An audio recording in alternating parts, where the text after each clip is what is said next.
Welcome back to another episode of Stay at Home Storytime. We've spent a lot of time at home. And for some of you, that might mean that you have a sibling at home that you've maybe spent a little more time with than normal. And sometimes that means we might get into little fights with our siblings. I mean, don't get me wrong. I love my brothers and sisters, all four of them. But it can be easy sometimes to disagree on things. And the thing about having family is when you disagree with your siblings, you always find a way to work it out because at the end of the day, you're family and you love each other. But when you get into an argument with one of your friends, sometimes those arguments are a little bit harder to work through. Today, we're going to read a book called How the Crayons Saved the Rainbow. And in this story, we have two best friends, the sun and the clouds. And they got into a little argument. But luckily for them, there were some very special crayons to come help them along. So while we're reading this book, I want you to think, what was a time when you had an argument with either one of your siblings, maybe recently while you've been home, or maybe one of your friends back when you were at school that you had a hard time working through? How the Crayons Saved the Rainbow. Written by Monica Sweeney and illustrated by Feronia Parker Thomas.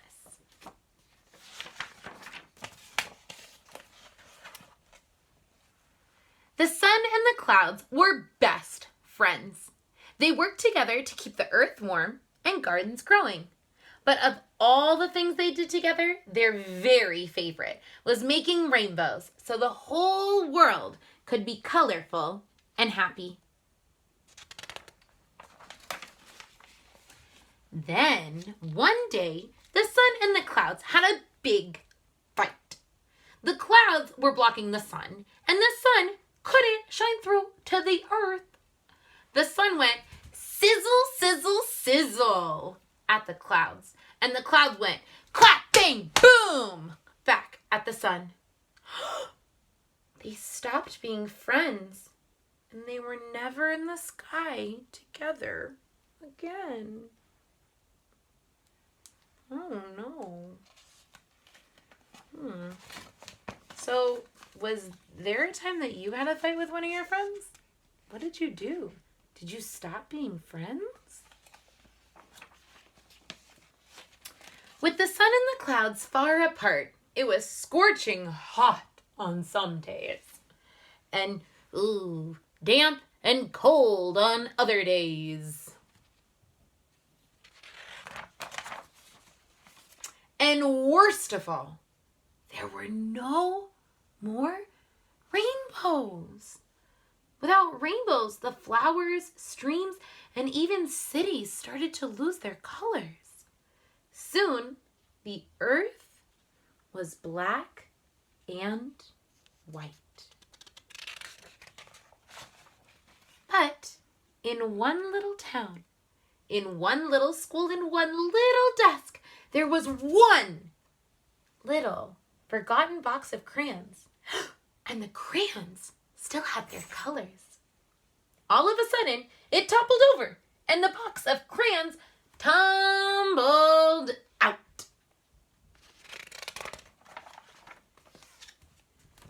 Ah! I'm naked! Yippee! Get off of me! I'm out of here. Woe is me. Hey, where are all the colors? Oh, those crayons have quite the box of personalities, don't they? The crayons started to search for the colors. They raided the marker bins and they tore through art projects, but everything as far as they could see was only black and white.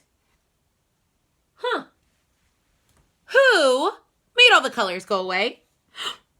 This is so sad. This is terrible. What about daffodils and butter? If oranges aren't orange, do I even exist? Oh, whoa. The crayons looked out the window. The sun was all the way to one side of the sky looking angry, and the clouds were all the way to the other looking very gloomy.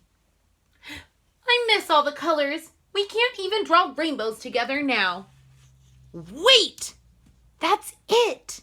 We need to save the rainbows. Ooh, Purple Crayon had a great idea. So the crayon started drawing little rainbows all over town.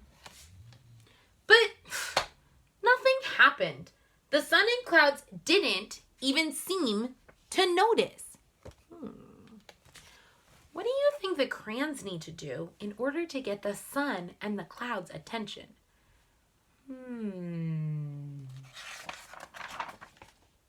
We have to make our rainbows bigger, Violet said. Working together, the crayons drew and scribbled. Wow, that is a big rainbow. They made the biggest, brightest, most colorful rainbow the world had ever seen.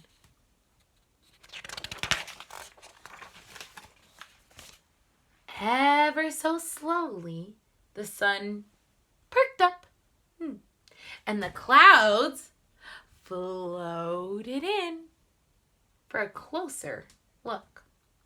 The sun and the clouds both peered down, admiring the giant rainbow that the crayons had drawn. What bright colors, said the sun. It's incredible, said the clouds. They looked at each other with great big smiles. The sun said to the clouds, remember when we used to be together all the time and make rainbows? The clouds nodded. I'm sorry for going clapping boom at you. I'm sorry for going sizzle, sizzle, sizzle at you, said the sun. Do you think they're going to become friends again? I mean, they both did apologize.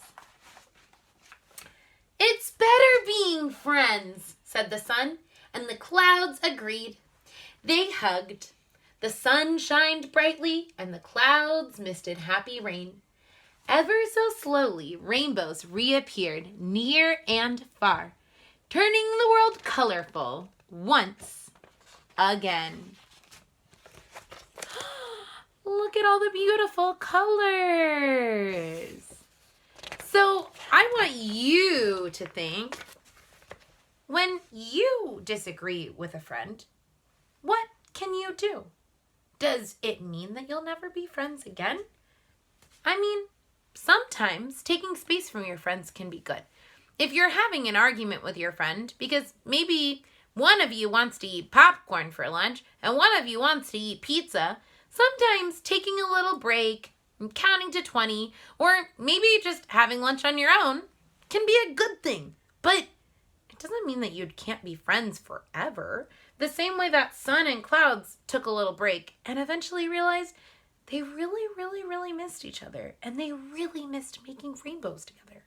So next time you have an argument with one of your friends, I want you to think, what can I do to work this out? Because after all, it's no point losing your best friend over something little, right? Until next time, bye!